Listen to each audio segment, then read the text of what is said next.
Dando sequência à nossa série de exposições na carta de Paulo aos Colossenses, irmãos.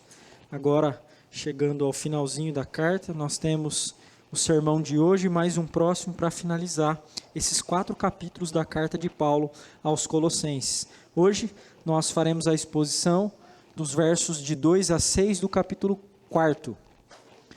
Abra sua Bíblia. A versão que nós temos usado como versão oficial aqui na nossa igreja é a ARA, Almeida Revista e Atualizada. Colossenses capítulo 4, a partir do verso 2, nós faremos a leitura até o verso 6.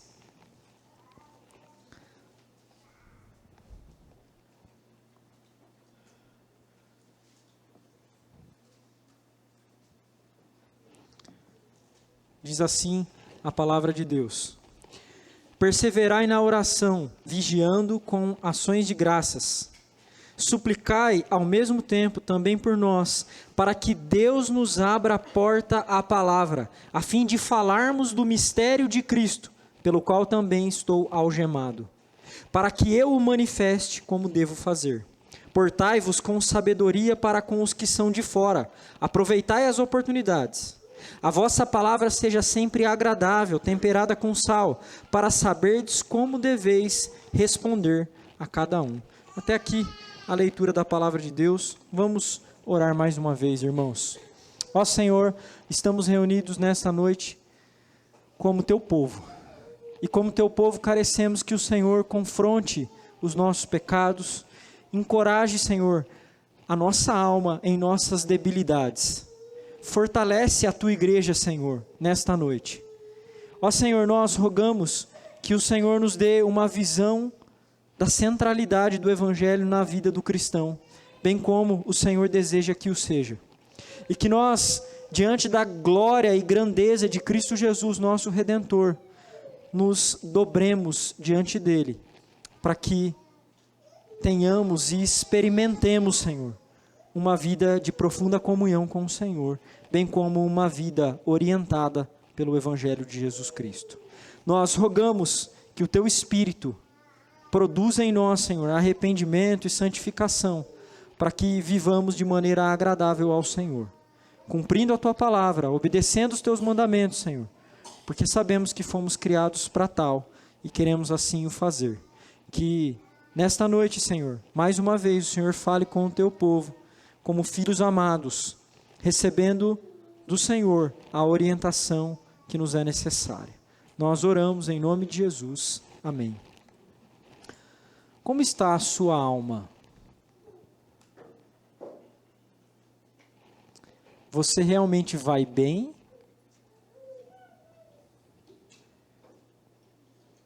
O seu relacionamento com Deus realmente está em uma medida adequada?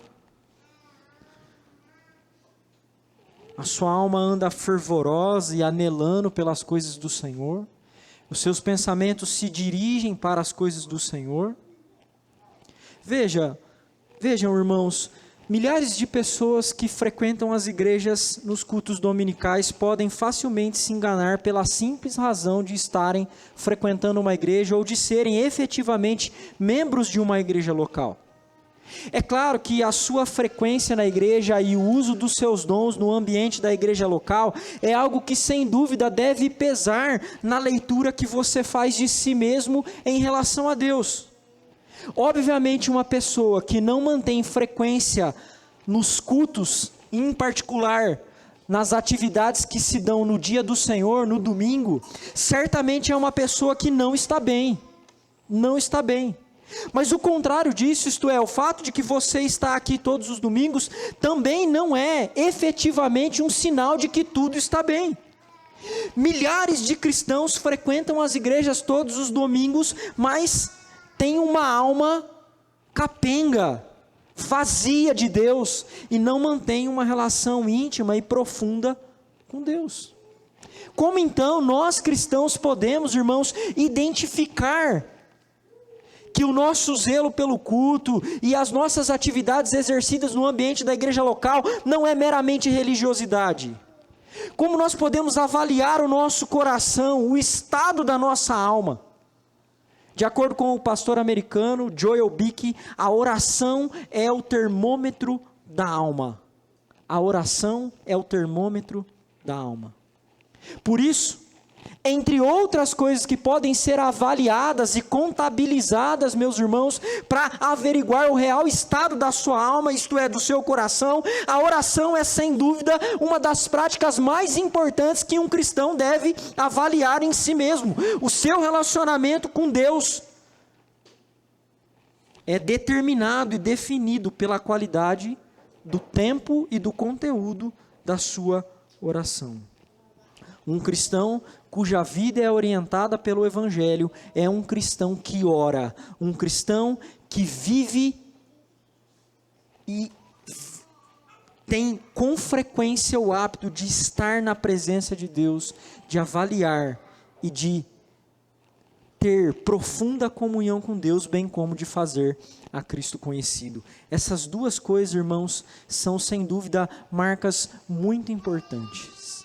Paulo sabe disso e escreve aos cristãos de Colossos que eles devem perseverar em oração e devem também entrar na mesma atividade do apóstolo de fazer Cristo conhecido. Nos versos de 2 a 4, Paulo ordena que os cristãos falem com Deus sobre os homens. Nos versos 5 e 6, ele ordena que os cristãos falem de Deus para os homens.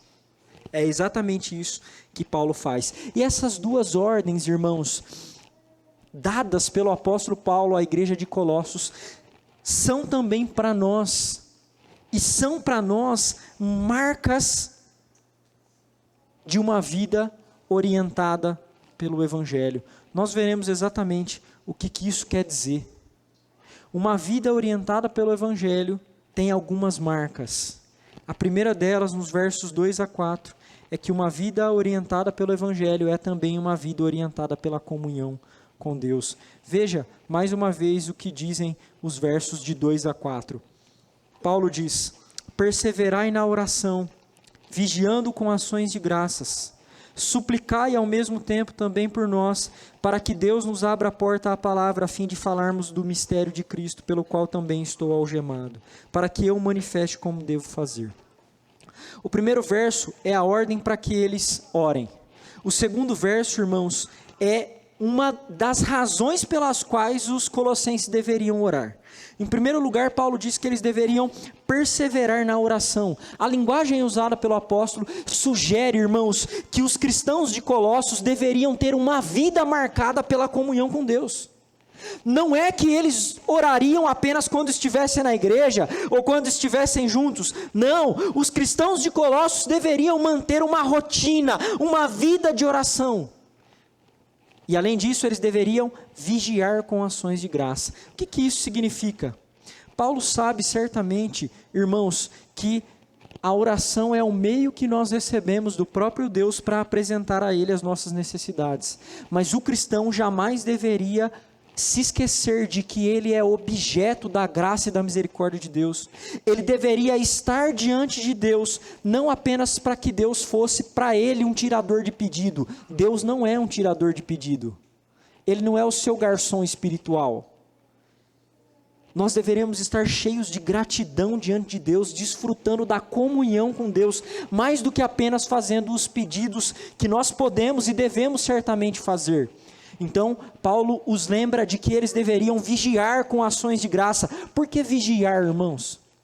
Porque nós temos a facilidade de nos esquecer daquilo que Deus já fez, em busca de que Ele faça aquilo que Ele ainda não fez. Nós temos a facilidade de nos esquecer da grandiosidade daquilo que Deus já fez, nos lembrando com frequência das pequenas coisas que Ele ainda não fez. Por isso, na comunhão com Deus, nós devemos, sem dúvida, irmãos, ter um coração nutrido pela gratidão. Então, o apóstolo continua, e além de falar da oração no sentido geral, de que eles deveriam perseverar, vigiando com ações de graça, Paulo faz um pedido. Paulo suplica que os crentes de Colossos orem, para que uma porta seja lhe aberta à palavra, a fim de que ele fale do mistério de Cristo. Mesmo Paulo, um grande pregador da palavra de Deus, sabe que as portas para o anúncio do Evangelho só podem ser abertas pelo próprio Deus. Mas veja o anseio de Paulo, irmãos. O anseio é que o mistério de Cristo seja conhecido pela quantidade maior de pessoas. Isso deveria ocupar a oração dos colossenses.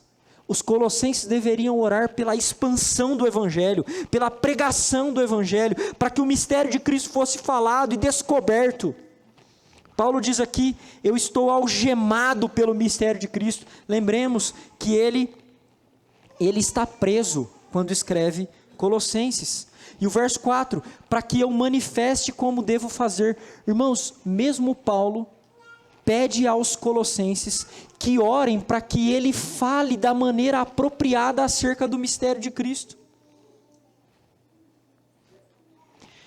Isso mostra para nós, irmãos, tanto a verdade e a importância de que nós tenhamos uma vida de oração, quanto a verdade de que a própria Escritura regula e orienta o conteúdo da nossa oração, da nossa comunhão com Deus.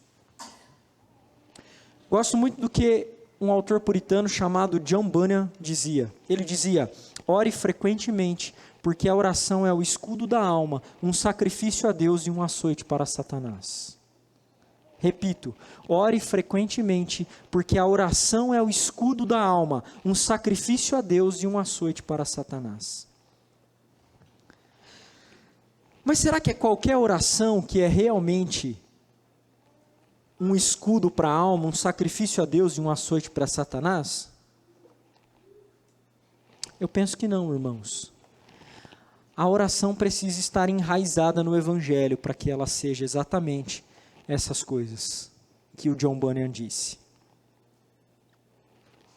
E uma oração enraizada, centralizada no Evangelho, é uma oração que, em primeiro lugar, não se esquece da graça divina em favor daquele que com ele tem comunhão. Não se esquece. Paulo lembra os colossenses de que eles devem orar vigiando com ações de graças, porque, irmãos, o próprio benefício de sermos ouvidos por Deus, preste atenção, o Senhor de toda a terra ouve a sua oração, cristão. Esse próprio benefício deveria produzir em nós um senso tão profundo de gratidão,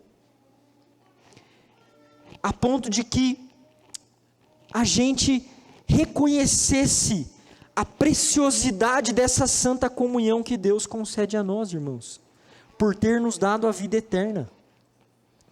Nós devemos enxergar nessa relação íntima e profunda que podemos ter com Deus, irmãos, de rasgar diante dele o nosso coração, como resultando da obra do Redentor, de Cristo Jesus.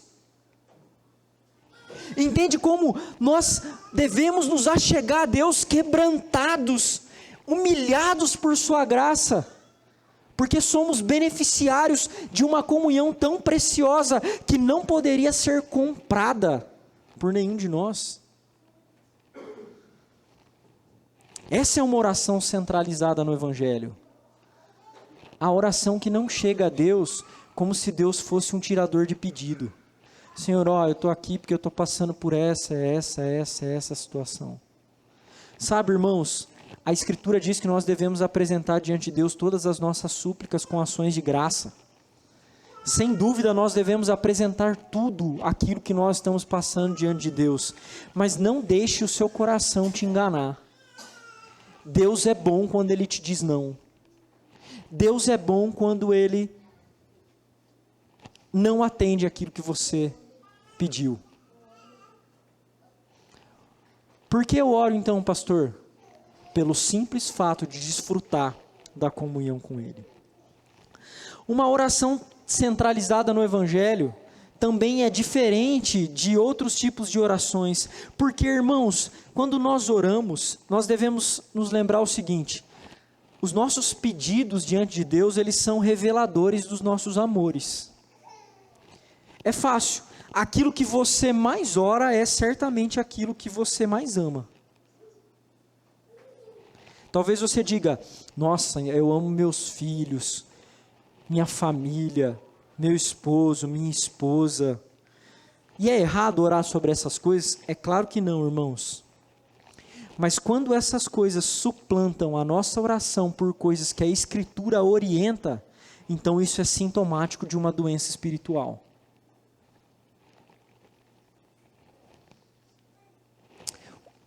Preste atenção. Perguntando talvez faça mais sentido para você. O crente que ora demasiadamente pelas coisas desse mundo, está com os olhos nas coisas deste mundo ou do mundo vindouro? O crente que ora demasiadamente pelas coisas deste mundo, está com os olhos postos nas coisas deste mundo ou na do mundo vindouro? Se ele ora mais sobre as coisas deste mundo, então os seus olhos estão aqui colocados, irmãos. E é isso que a Escritura ordena, que os nossos olhos fixem-se? Não.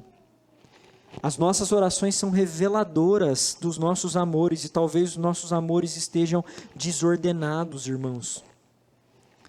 Preste atenção, Paulo se preocupava em falar para o maior número de pessoas possível sobre o mistério de Cristo, e ele pede para os colossenses orar por ele. Mas ele não diz assim, irmãos, orem para que Deus me liberte da prisão. Seria errado pedir para que Deus o libertasse da prisão? Mas por que Paulo diz, ore para que Deus me conceda uma porta para que eu pregue o Evangelho? Porque a vida dele está centrada em outro lugar que não esta terra, irmãos. O conteúdo da nossa oração mostra se a nossa vida está centrada no Evangelho dos homens ou no Evangelho de Cristo. Quanto tempo você tem gastado das suas devoções particulares para orar pelos missionários? Quantas vezes você orou pelo pastor desta igreja e pelos pregadores que aqui pregam, para que eles deem testemunho com fidelidade do Evangelho e façam Cristo ser conhecido, o grande que é? O quanto isso tem ocupado, irmãos, a sua oração? Sabe de uma coisa? Até quando nós oramos pelos missionários, às vezes nós trocamos as preocupações centrais por coisas triviais, irmãos. Nós oramos para que Deus dê alívios aos missionários e conforto a eles. Mas como eu disse, Paulo estava preso e ele não pede à igreja de Colossos que ore para que ele seja solto, mas para que ele tenha uma porta no Evangelho.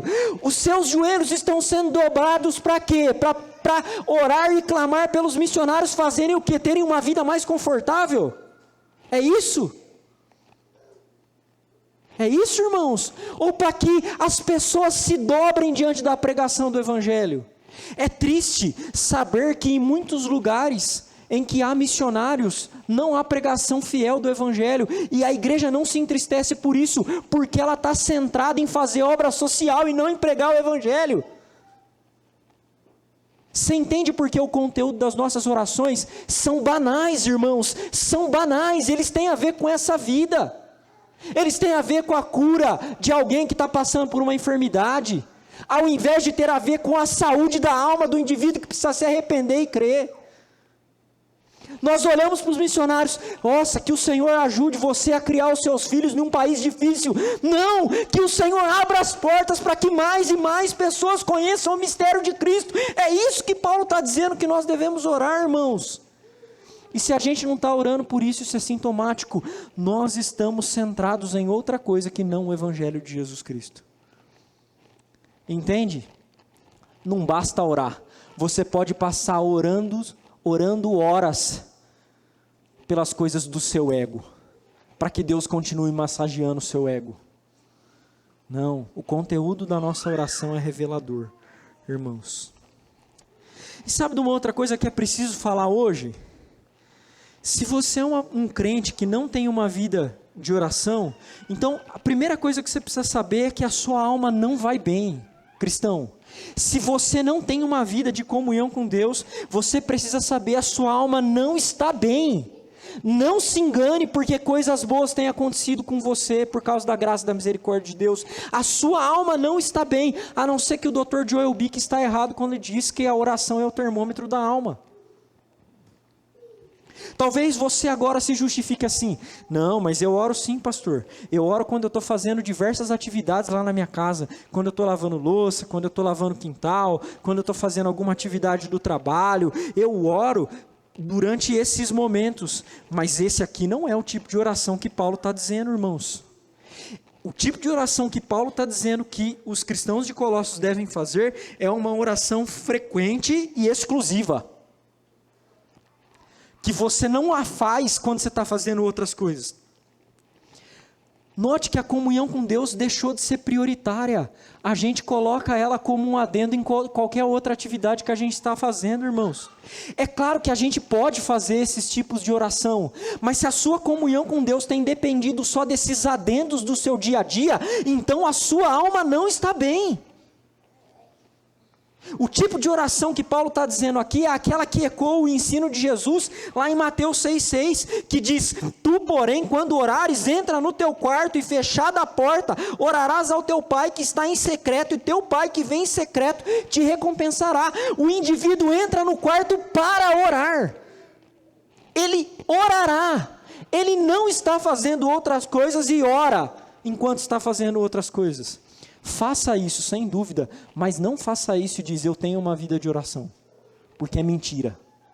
A pessoa que tem uma vida de oração, irmãos, certamente ora enquanto está fazendo outras coisas, mas ela tem um momento de exclusiva comunhão com Deus. Sabe quem é o principal modelo de uma vida de oração, irmãos? O Senhor Jesus Cristo, que sem dúvida precisaria orar muito menos do que nós.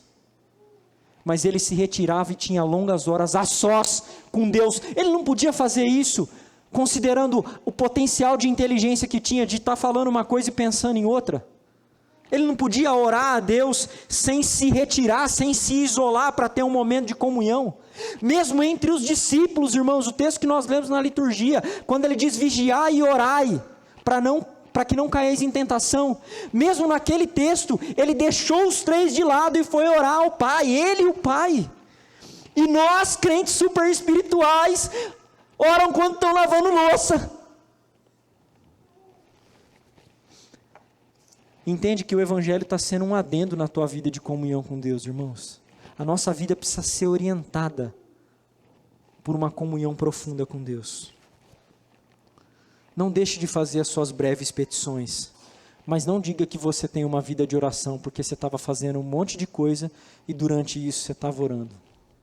Se você não tem um momento em que você se dobra e clama e desfruta de comunhão com Deus, irmãos.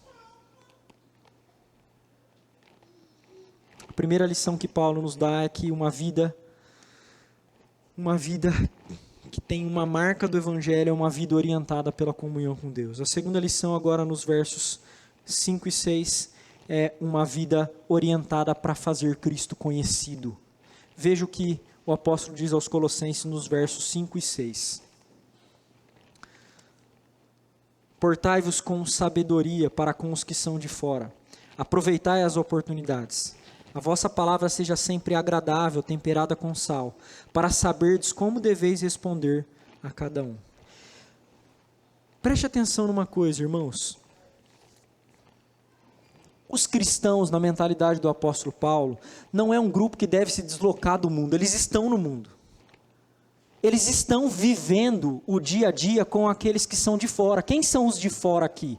Aqueles que não professam a fé no Senhor Jesus Cristo. Esses são os de fora. Então o apóstolo Paulo diz: portai-vos, se portem, comportem-se, hajam, vivam, andem com sabedoria para com os que são de fora. Aproveitem as oportunidades, é o que ele está dizendo. Os cristãos estão no mundo. E enquanto eles estão no mundo, eles devem orientar a sua vida para fazer Cristo conhecido. Você consegue perceber, irmãos, que essa não é uma atividade que é empreendida apenas por apóstolos, profetas, pastores, mestres e evangelistas, mas Paulo está dizendo isso para a igreja de Colossos, para pessoas simples, que sentam aos domingos e ouvem a pregação da palavra, que eles devem aproveitar as oportunidades, que eles devem agir com sabedoria com os que são de fora. Sabedoria, irmãos, não é algo que só os mestres da igreja têm. A sabedoria bíblica é o conteúdo do Evangelho. Volte e leia Colossenses de novo e assista os sermões de novo. Em Cristo estão ocultos todos os tesouros da sabedoria e do conhecimento. Viva com sabedoria, e a vossa palavra seja sempre agradável, diz o apóstolo Paulo, temperada com sal, para saberes como deveis responder a cada um. Irmãos, essas ordens do apóstolo Paulo, perceba, a primeira ordem é para que os crentes de Colossos falem com Deus sobre os homens. E agora a segunda ordem é para que os crentes de Colossos falem com os homens sobre Deus. E os cristãos devem ser pessoas que têm uma linguagem sadia. É isso que Paulo diz. A palavra deles deve ser agradável, temperada com sal. Sabe de uma coisa, irmãos? Os cristãos, eles não têm que ter aquele vocabulário de crente, sabe? Isso daí afasta as pessoas. Então, você encontra alguns crentes, e aí vaso? E aí terra? Irmãos, isso não é um vocabulário bíblico. Você já viu Paulo se referir aos crentes como o vaso? Ele usa a ilustração do vaso em alguns casos bíblicos, mas não como pronome. Às vezes alguns cristãos, eles estão num nicho assim, que os ímpios não conseguem entender o dialeto deles. A linguagem da fé, irmãos, não é um dialeto exclusivo dos crentes. A linguagem da fé é uma linguagem dotada de sabedoria, de sensatez e fundamentada na Escritura. É isso que Paulo está dizendo para os colossenses.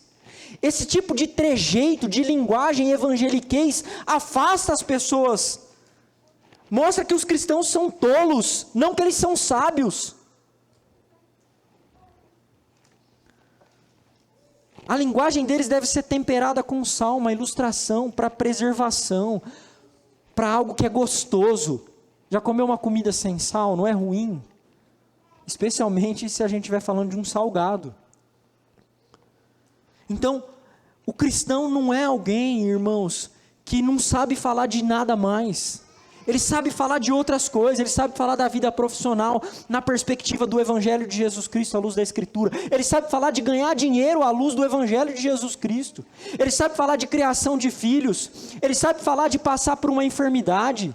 Ele sabe falar de uma série de coisas. Ele sabe falar sobre as dificuldades que se tem no casamento. Ele sabe falar sobre um monte de coisas sem usar trejeito evangeliquez que afasta os ímpios. Não, a sua linguagem é dotada de sabedoria, porque a sua linguagem está fundamentada na Escritura. E tem gente que acha que é crente só porque olha para o outro e diz a paz do Senhor, tá? Não é isso que Paulo está dizendo.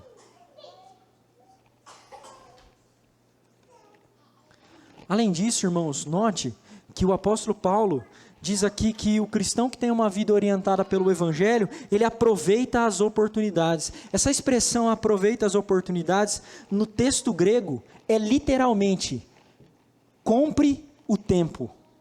Compre o tempo. O que Paulo quer dizer com isso? Irmãos, o tempo é excessivamente caro, precioso. Compre o tempo, para quê? Para você falar das suas trivialidades? Não, compre o tempo com as pessoas para aproveitar a oportunidade de dar testemunho daquele que é a pessoa mais valiosa no seu coração, se é que ele é mesmo.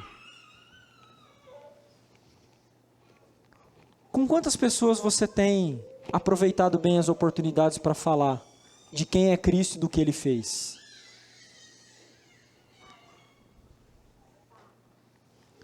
Com quantas pessoas você tem dado testemunho da verdade, irmãos? Você tem aproveitado as oportunidades? O cristão que Paulo orienta é alguém que aproveita bem as oportunidades para falar do Evangelho de Cristo. A sua linguagem é agradável, é temperada com sal. Sabe o que isso significa? Que ele não é aquele cristão chato, que vive falando em momentos inoportunos. mas é alguém que sabe aproveitar, sabe comprar o tempo. Note o que o apóstolo Paulo fala, irmãos. A vossa palavra seja sempre agradável, temperada com sal, para saberdes como deveis responder a cada um. O cristão é alguém dotado de sabedoria do alto, para ajustar o conteúdo das suas conversas a depender do interlocutor que está à sua volta. Ele não fala a mesma coisa com as mesmas pessoas. Ele aproveita as oportunidades e ele sabe extrair de cada conversa o conteúdo exato para apresentar o Evangelho. O cristão é alguém que apresenta fundamentos. É por isso que ele é alguém que costuma ser procurado até pelos ímpios.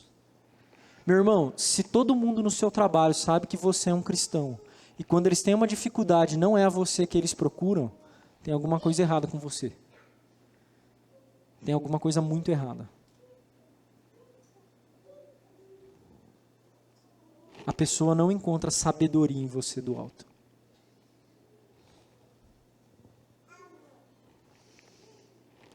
Você tem orientado a sua vida com base no Evangelho, de fato? Ou não?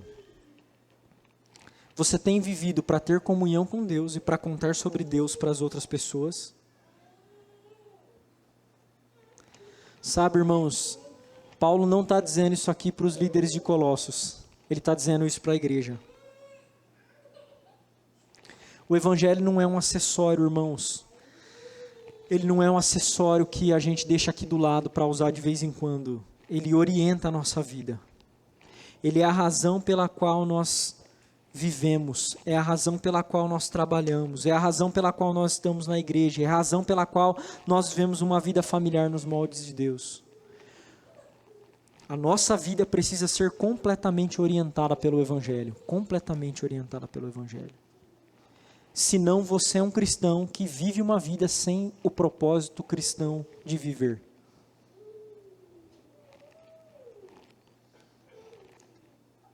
Você não pode ter uma vida com propósitos diante de Deus se você não falar dos homens com Deus. E se você não falar de Deus para os homens. Porque essas são marcas de uma vida orientada pelo Evangelho, irmãos. Sabe o que isso significa? Que essas são as coisas mais importantes que você deve viver. Ter comunhão com Deus, uma comunhão centrada no Evangelho, e falar para as pessoas quem Deus é, quem Cristo é. A oração é sem dúvida uma das mais importantes práticas cristãs, irmãos. Talvez seja essa a razão porque ela é uma das coisas mais difíceis da gente manter uma frequência e da gente desenvolver fielmente diante de Deus. Jesus contou uma parábola em Lucas 18 sobre o dever de orar sempre e nunca jamais esmorecer. E às vezes nós lemos biografias de homens do passado que foram conhecidos por serem homens de oração. Alguns dos puritanos, homens como Jonathan Edwards, o missionário no interior da China chamado Hudson Taylor, de quem os historiadores dizem o sol não se punha na China sem antes pegar Hudson Taylor de joelhos. Às vezes nós ouvimos frases como essas, irmãos, e nós podemos nos enganar, achando que esses homens obtiveram sucesso na sua vida espiritual e na sua vida de oração, sem muita luta. Se você quer ser um cristão realmente espiritual, você vai ter que lutar muito para se tornar um homem e uma mulher de oração. E essa luta será desgastante, irmãos. Isso não vai chegar sem esforço. Você vai ter que romper com a disposição incrédula e dura do seu coração. Mas sabe de uma coisa? Nenhum desses homens conseguiram viver uma vida de oração sem muita luta. Veja o que John Bunyan fala sobre a sua luta para se tornar um homem de oração. Ele diz o seguinte: posso falar de minha própria experiência e com base nisso, contar-lhe a dificuldade de orar a Deus como eu deveria. Quanto ao meu coração, quando vou orar, acho tão relutante em buscar a Deus, e quando está na presença de Deus, se mostra tão relutante em permanecer com Ele, que muitas vezes sou forçado em minhas orações a primeiramente implorar a Deus que pegue o meu coração e fixe-o nele mesmo, em Cristo. E quando meu coração está ali, peço a Deus que o mantenha ali. Ora, muitas vezes não sei pelo que orar, sou tão cego. Nem sei como orar, sou tão ignorante. Somente o Espírito, bendita graça, nos assiste em nossas fraquezas. Sabe de uma coisa, cristão? Talvez você tenha uma vida de oração deficiente. E é por isso que você também é alguém que fala muito pouco sobre as coisas do Senhor. Porque se você não está diante do Senhor, você não pode estar diante dos homens em nome do Senhor. Mas se você estiver diante do Senhor, irmãos, se vocês estiverem diante do Senhor, dia após dia, você poderá estar diante de qualquer homem, de qualquer homem.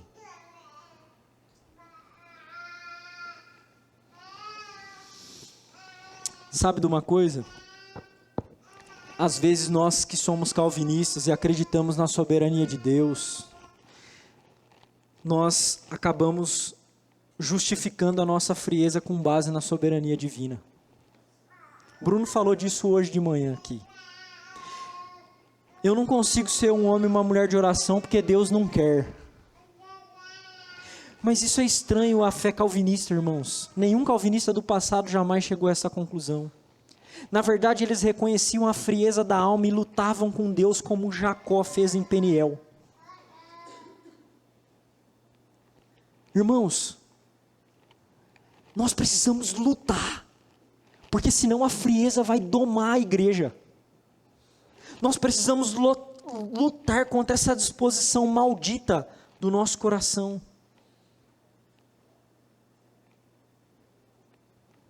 Esses homens citados aqui eram homens que buscavam estar em comunhão com Deus contra a dureza do seu próprio coração, não porque a dureza não existia. Então, não diga que você é um cristão superficial porque Deus é soberano. Diga que você é um cristão superficial porque os seus olhos estão em outro lugar, que não Cristo. Você não poderá falar de Cristo para ninguém se você não estiver diante de Deus para falar dos homens. Paulo sabe disso. E ele diz que a gente deve buscar, irmãos. Buscar. Persistir em oração e viver com sabedoria diante dos homens. Sabe de uma coisa? Você só pode fazer isso olhando para Cristo, para o Redentor. Só olhando para Ele. Só apreciando quem Ele é. Só imitando os seus passos. E Deus está mandando você fazer isso. Essa é uma ordem divina. Se você quer ter marcas de uma vida orientada realmente pelo Evangelho, que a sua vida seja orientada pela comunhão com Deus e que a sua vida seja orientada para fazer Cristo conhecido. Vamos orar mais uma vez. Ó Senhor, tem misericórdia de nós, Senhor. Nós somos homens e mulheres aqui reunidos, fracos em oração, Senhor. Muitos dos nossos problemas são reais por causa da fraqueza das nossas devoções particulares. Nós não temos zelo pela adoração, Senhor. Não temos zelo pelo culto do Senhor, porque também não temos zelo nas nossas devoções privadas. Como as pessoas podem estar aqui zelosas, Senhor, em reverência no culto do Senhor, sem que elas estejam prostradas diante do Senhor nos seus próprios quartos? Se o coração delas não estiver prostrado, Senhor, os joelhos só serão sinais vazios. Ó Deus, tem misericórdia de nós. Senhor, produz em nós arrependimento verdadeiro. Gera, Senhor, neste lugar, homens e mulheres comprometidos com uma vida fiel ao Senhor. Homens que amam as suas esposas, Senhor, e dirigem os seus lares em devoção a Deus. Homens que orientam a sua vida pelo Evangelho. Mulheres que são zelosas das coisas do Senhor e amam estar no meio do teu povo, mas também amam estar diante do Senhor a sós, Senhor. Ó Deus, guarda-nos, Senhor, da frieza, da dureza do coração. Vivifica-nos, Senhor. Fortalece-nos para que a nossa comunhão com o Senhor te agrade. Muda, Senhor, a nossa realidade e aviva o teu povo que aqui se reúne. Assim nós oramos em nome de Jesus. Amém.